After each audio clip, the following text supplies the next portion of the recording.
The question is always why, right? Welcome back, ladies and gentlemen. Again, I'm using my regular camera and mic. I still got to work out all the kinks with this new setup. But again, appreciate y'all coming over. As you guys can see, we're back with Mrballen. This was the video that I was trying to do a live reaction to. Top 3 places you can't go and people who went anyways, part 16.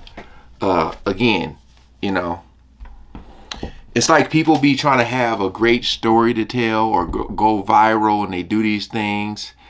And, you know, the ending isn't always great. So, we ain't gonna waste no more time. Shout out to all the good humans. Let's jump right into it.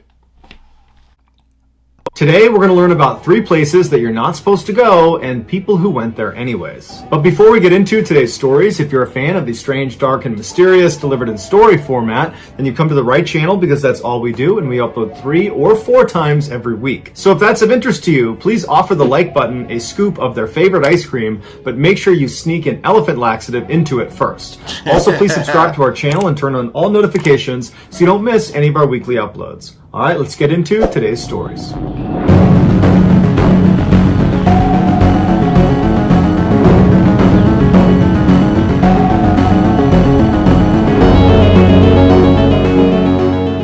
On December 20th, 2019, 14-year-old Harley Dilly was on his way to school. It was the last day before vacation, and he was furious with his parents. The night before, he had gotten into a huge fight with them, and as punishment, they had confiscated his phone. That afternoon, Harley did not come home. So his parents called the school to say, hey, have you seen our son? And they said, well, we know he was here today, but we don't know where he went after that. So the parents called some of Harley's friends, and none of his friends had seen him after school. His parents were worried, but they had seen this kind of behavior before. When Harley got really mad, he had a history of running away from the house and staying out overnight. He usually crashed with some friend and they would cover for him, or sometimes he would even sleep in abandoned buildings. And so that day, the police were not called. The next day, when Harley still didn't show up, the parents started to get a little bit more worried, and because their son didn't even have his phone, they had no way of getting in touch with him. And so they finally said, we gotta go to the police. And so the police launched a formal search for him, and right away there was no leads. Nobody knew where he was. Weeks went by, and the family was putting up posters all over town, telling their son that you're not in trouble, please come home, and everybody in the community is out there looking for Harley, but there was just no sign of him. Finally, almost a month after he had gone missing, the police received a tip. The house across the street from Harley's house was a vacant home because the owners were actually renovating the property, so they weren't living there. But they had cameras set up on the outside, and one of their cameras, when they reviewed it, picked up Harley walking towards their property on the day he went missing.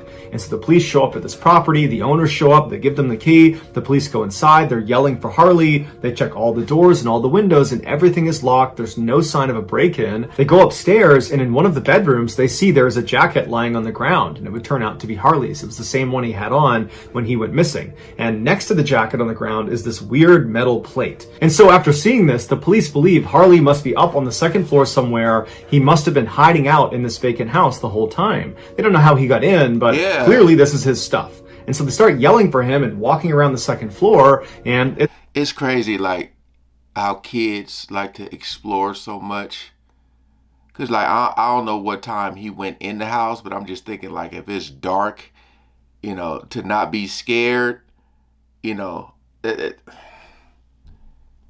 man, like some Stranger Things going on. 2nd floor somewhere. He must have been hiding out in this vacant house the whole time. They don't know how he got in, but clearly this is his stuff. And so they start yelling for him and walking around the 2nd floor, and it's silence. There's no sign of Harley. And so they go back in the room where his jacket and this plate is, and they look up on the wall, and pretty high up, there's a hole in the wall. And it looks to be about the same size as this metal plate. And they realize this plate is actually a vent cover, and that is a vent. Suddenly, police believe this could be a lot more sinister, that perhaps someone had harmed Harley and then taken evidence and stuffed it into a vent inside of a vacant house. So one of the officers gets a stool, they put it in front of this vent, they climb on top, and they reach in to feel around for more evidence. Oh, no. And as soon as they reach in, they touch something, and they pull their hand back out, and they say, there's a person in there. And it would turn out the person inside of there was Harley, and he was deceased. Although no one knows exactly what happened to Harley, the leading theory is he climbed onto the roof of this vacant home on the day he went missing, and he looked down the chimney. There was no cap on it,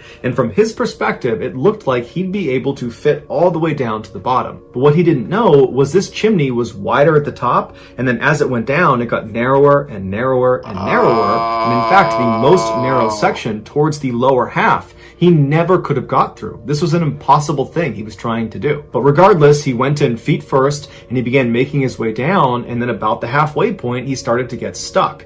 And he believed it was because of his big, bulky jacket. And as it happened, he was right in front of this hole in the wall, which was the vent, and so he managed to punch the metal plate off of the vent. He got his jacket off, and he forced it through this hole, thinking that would give him a little bit more room. And it did. He began to sink a little bit further, and then he decides to put both arms over his head to try to make himself as narrow as possible. And it works. He starts to move down, but at some point, he gets completely stuck. And he's struggling to breathe because the chimney is tight on his chest, and he's got his arms over his head, and he's starting to panic, and he lets out a scream. But as soon as he does that, the air coming out of his lungs causes his chest to compress, and he sinks just a little bit lower into that tight section of the chimney. And as soon as he comes to a stop, he tries to breathe back in again, but his chest can no longer expand to its full size, so he can't get a full breath. And so over and over and over again, as he's screaming and yelling for help, he's compressing his chest and sinking farther and farther into this inescapable trap until he reaches a point where he cannot go any lower, and his chest is crushed by the chimney.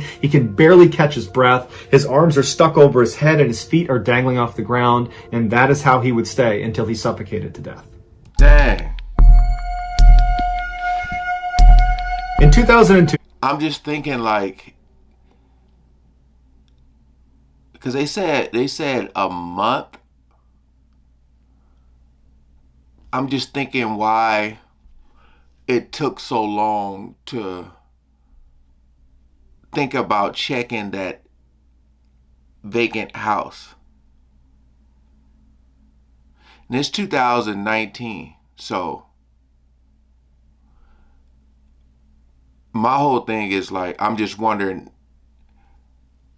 I mean, I know people may not, but I'm just thinking the family didn't have cameras, you know, because they could have seen him go across the street. I don't know, man. Because, like, I'm just looking at that chimney there, you know, and you think about the neighbors, like, yo, y'all didn't see. I don't know. Sounds a little, you know. His arms are stuck over his head, and his feet are dangling off the ground, and that is how he would stay until he suffocated to death. In 2002, Sean Doyle was a 25-year-old bartender who worked at a restaurant in Lower Manhattan in New York City. His regulars described him as a little guy who was very cordial and very friendly. He lived not that far away from the restaurant in an apartment building with his sister Shannon and his dog Emmett. And just down the hall from him was his good friend, 47-year-old Michael Wright. Sean and Michael made an odd pair, not only because of their age difference, but because Michael was actually a huge guy, so the size differential was massive. But they were best buds and they hung out all the time. On December 13th, like Kevin Hart and The Rock. That's what I think about. Only because of their age difference, but because Michael was actually a huge guy, so the size differential was massive. But they were best buds and they hung out all the time. On December 13th of that year, Sean had just worked a double. He got back to the apartment building and he was ready to cut loose for the weekend. And as soon as he got onto his floor, he looked down the hall and he saw Michael and his girlfriend getting ready to go out for the night. And they flagged him down and said, "Hey, you should join us." And Sean said, "Perfect, this is exactly what I wanted." And so he ran in his apartment, he dropped his stuff, he changed, came back out, and they headed to the bars. That night, the trio had a great time bar hopping all over Lower Manhattan, and then sometime in the early morning hours of December 14th, they decided that they'd had enough to drink and it was time to go home. Now, where they were was only a couple blocks away from their apartment building, so they decided they would just walk. And so they get out on the street and they start walking home, and at some point, Michael gets the impression that Sean is hitting on his girlfriend. It's unclear what gave him this impression, but apparently he really believed it, because as soon as he saw it, he launched an attack on Sean and started just beating beating him up in the middle of the street. Witnesses who lived in the apartments that were overlooking the street would later say they heard a scuffle outside and they looked out the window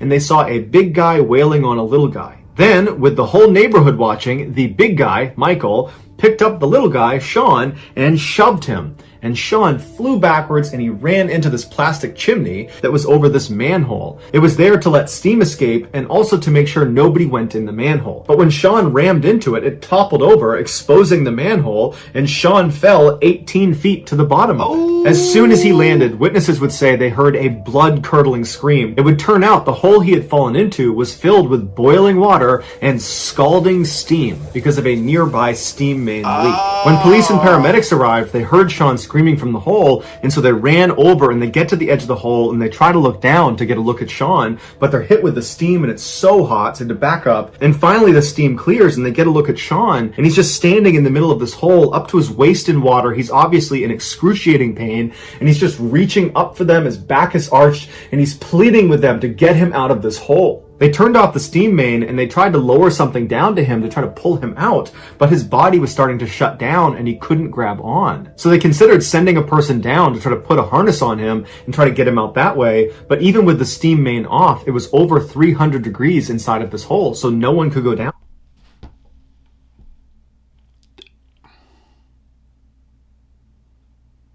I remember when we went to Palm Springs, and I think it had hit like 120, and I was just like, you know, it feel like your eyes are burnt. 300 degree. I mean, this title places people can't go and went anyways. I mean, he was forced, you know, he got pushed down there. Considered sending a person down to try to put a harness on him and try to get him out that way, but even with the steam main off, it was over 300 degrees inside of this hole, so no one could go down there. And so knowing they could not help him, police, paramedics, and other onlookers just had to walk around the outside of this hole with their hands on their heads, listening to Sean's desperate pleas for help. And finally, after 10 minutes of agony, it went quiet. It would take 4 more hours for that hole to cool off enough that they could send someone down to retrieve his body. Judy Melinek, the famous New York medical examiner who did Sean's autopsy, wrote in her book, Working Stiff, that Sean's death was the worst one she'd ever seen in her entire career. His fight with Michael and his fall into the hole did not contribute to his death. His actual cause of death was being steamed alive. But what makes this the worst death ever is that steam burns, no matter how severe, do not destroy nerve endings the way flames do, which means Sean would have felt everything. Michael was charged with second-degree murder. However, it's not listed online whether or not he was found guilty or what his sentence was. In 2003, 27-year-old Kurt Smith was employed as an engineer for the German shipping company called Hapag-Lloyd. Over the past year, he had completed 2 separate 4-month-long deployments with this company, and he enjoyed the work enough that he asked for a contract extension. It was granted, and on July 11th of that year, he boarded the CM London Express to begin his 3rd deployment. 3 months into it, one of the ship's pistons broke. The piston is the part of the engine that goes up and down inside the hollow cylinder of the engine block. They would need to turn off the engine in order to make this repair, and so they made an unplanned stop in Savannah, Georgia. Once they got there, Kurt, along with 7 people under his command, headed down to the engine room to begin the process. Over the next several hours, the men were able to extract the broken piston and put in the new one. But this was back-breaking work. It was so hot in the engine room, what they're moving around is so heavy and cumbersome, and they're all bickering with each other. And at some point, Kurt called out the foreman for being lazy, and the foreman did not like that, and he was very popular amongst this group. And so by the end of getting the piston back in, everybody in there just totally resented Kurt. But ultimately, they got it done, and Kurt cut everybody loose except for the foreman. He told him he needed to stay back and help him ensure all the pistons were properly installed. To do that, they would need to go inside of something called the scavenger air receiver, which is this tube that's 55 feet long by 5 feet wide with access hatches on either side. And it sits right next to the engine block. Each hatch on either end had 3 latches on the outside that were called dogs. And so Kurt undid the 3 dogs on his hatch and he opened it up. He crawled inside of the tube with his flashlight and he began crawling. And on his left side were these square cutouts, these windows called scavenger ports that looked into each of the engine cylinders. And so Kurt crawled along counting the different cylinders until he got to the 6th one, which is where they had replaced that piston. Meanwhile, the foreman went around to the aft hatch. He undid the 3 dogs. He opened up the hatch. And then using a remote controlled device, he was able to bring the pistons into position safely so Kurt could inspect them through the scavenger port. The procedure on the ship was if you were inspecting one cylinder, the expectation is you would inspect all of them. And that entire process took about an hour, and Kurt just didn't feel like doing it. He was tired, he had a bad day, he was hungry. And so after he was certain the new piston was working just fine, he kind of rushed his checks on the other cylinders, and after only about 20 minutes, he told the foreman that, yep, we're good, we can leave. So he and the foreman got out, they dogged their hatches, and they headed up to their rooms to change. Their captain had been told they had to leave port no later than 9:30 that night because a huge tanker was coming in and there'd be no space for them. But at 8 p.m., as everyone is running around prepping the ship, somebody noticed Kurt was not at his workstation. The chief engineer called down to the engine room to ask anyone down there if they had seen Kurt, but nobody had. So a sailor was sent down to Kurt's cabin to see if he was in there, but he wasn't. At this point, because they only had about an hour until they were departing, they had to find Kurt. So they sounded the alarm on their ship, which was a little bit premature, but they figured, let's get everybody involved and just find Kurt. And so everybody stopped what they were doing and began searching the ship. During the search, a sailor was down near the scavenger air recovery space, and he noticed on the forward hatch there was a little piece of rag poking out of the top right corner of the forward hatch, and the lower 2 dogs were not set. He knew they were having issues getting a good seal on this particular hatch because there was a divot in one of the O-rings. And so he figured someone must have put a rag right over that divot to try to help seal this hatch, and they just forgot to shut the 2 lower dogs. Now, it did cross this sailor's mind that Kurt could have gotten inside of the scavenger air recovery space and then somehow got locked inside. And so he did want to investigate. However, there was a very strict policy about who was allowed to actually open up these scavenger air recovery hatches. And it wasn't the sailor. It was only the foreman, the chief engineer, and Kurt. And so this sailor decided to play it safe and just close the lower 2 dogs and then told his superior that there was this weird rag poking out of the forward hatch and that someone should go down there and open it up and see if Kurt's inside. And so his superior went and told the chief engineer. And so as the chief engineer is making his way down to check on this strange rag situation, the foreman completely independently had gone around to the back of the scavenger unit to the aft hatch, so not the one with the rag poking out of it, and he unlocked the 3 dogs, he opened the hatch, he looked inside and shined his light, didn't see anyone, shut the hatch, locked all 3 dogs, and then began to walk away right as the chief engineer came down and saw him. And he saw him securing the scavenger air unit, and he said, hey, I was just coming down here to check to make sure Kurt wasn't in there, and you just checked, right? He's not in there? And the foreman said, yeah, no one's in there, it's all good. And so the 2 of them, the foreman and the chief engineer, did not check on the rag, they just left. The search for Kurt continued on the ship, but they could not find him, and so as 9:30 was approaching, the captain called the port authority, and he said, hey, we're down someone, can you please send someone out to look around? And so a search on the land began, but they couldn't find Kurt. And so finally 9:30 came around and the big container ship that was supposed to come in and take their place was just waiting right out in the water for them to leave. And so the captain did his best to linger for another 10-15 minutes, but finally they were forced to leave even though they had no idea where Kurt was. So they fired up the engine and they left. The general consensus on the ship was that Kurt must have fallen overboard and drowned. Or maybe he ran ashore and ran off, but that was very unlike him. And so an investigation was launched, but it would probably be a while before anybody found out what happened to him. Finally, 2 days later, they arrived in port at Norfolk, Virginia. They powered off the engine and they got the ship ready to be put into harbor mode, where basically they open up all the hatches and they prep it to sit there for a while. And during that process, the foreman went down to the scavenger air recovery space and he opened up the forward hatch and he found Kurt. Although no one has all the details of what happened to Kurt, the leading theory is 2 days earlier when he had done that abbreviated check of the engine cylinders, when he had basically cut it short with the foreman because he just didn't want to do it, he had gotten back up to his room and started to think to himself that if anything goes wrong with any of those pistons, that I'm going to be to blame because the foreman was with me and I called the foreman lazy earlier and he doesn't like me, and so he's bound to turn me in. So Kurt decided he would go back down and do a more thorough check. But he didn't want anybody to know he was second guessing himself, and so he was going to do this alone, even though it was a huge no-no to go inside of the scavenger air unit by yourself.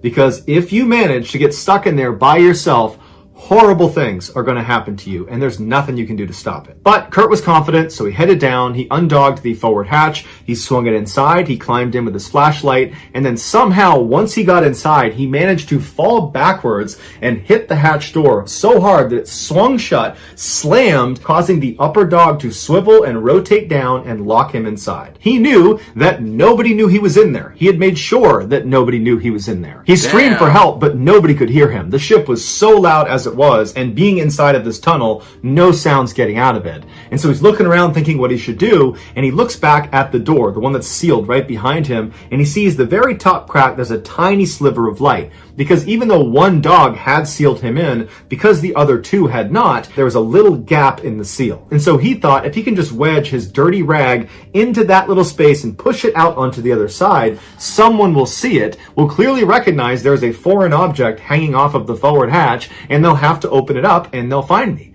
And so once he wedged his rag up and through, he was confident he would be found, and so he slouched down against the back of the hatch and he just sat there waiting to be found.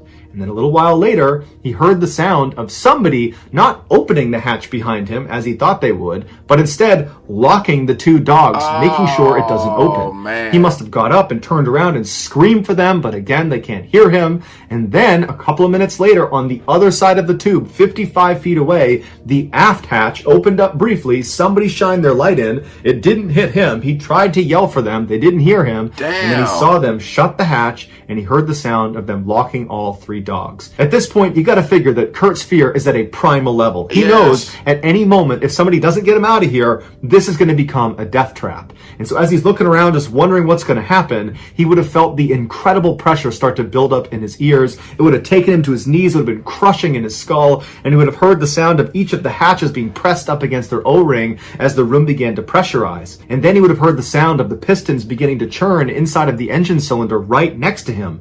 And at that point, he would know there's no hope. And slowly, horribly, that room would begin to heat up until Kurt was cooked alive. So that's going to do it, guys. If you found the secret in today's episode, let us know in the comments what it is and where you found it. Man, 2 stories. Well, I mean, one was steam, and that's crazy, man. Like, think about, like they were saying he was having a bad day. I thought they were going to, I thought the story was going to go somewhere else when they said Kurt was having a bad day. But to go down there, because you was like, you know what, let me go ahead and do this the right way.